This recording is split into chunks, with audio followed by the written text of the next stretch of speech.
Сохранить историю предков и передать ее потомкам – главная цель маскаринских чтений. Их проводят уже в 4-й раз. Местом проведения выбрали село Маскара Кукмурского района не случайно. Ведь история этой деревни уходит вглубь веков. В 19 веке Маскара была одним из самых больших центров мусульманского образования. А эта мечеть была построена 230 лет тому назад. В мероприятии принял участие муфтий Республики Татарстан Камиль Хазрат Самигуллин, имам Мухтасиб Кукмурского района Радиф Тимиргалиев и более 70 участников с разных уголков России. Маскаринское чтение имеет очень большое значение именно вот даже в принятии ислама. Почему?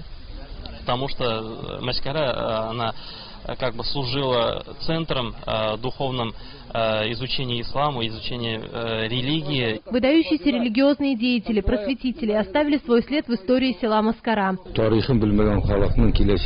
Нет будущего народа, который не знает свою историю. Именно в деревнях кладезь информации. Поэтому нужно уделить большое внимание на изучение захоронений.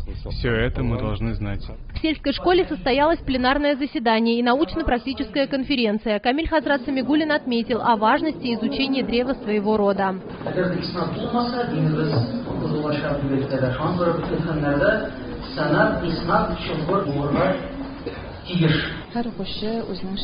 Со школьной скамьи мы стараемся привить любовь к родине, к ее истории. Каждый ученик должен знать свою родословную. Для жителей села это мероприятие имеет особое значение. Проснулись вековые традиции, я этому очень рад. В первую очередь вызывает гордость за родину, за малую родину свою. Динара Хабибуллина, Айсулу Мухамедзянова, Марат Сабирзянов, Азат Нигматуллин. Новости Татарстана.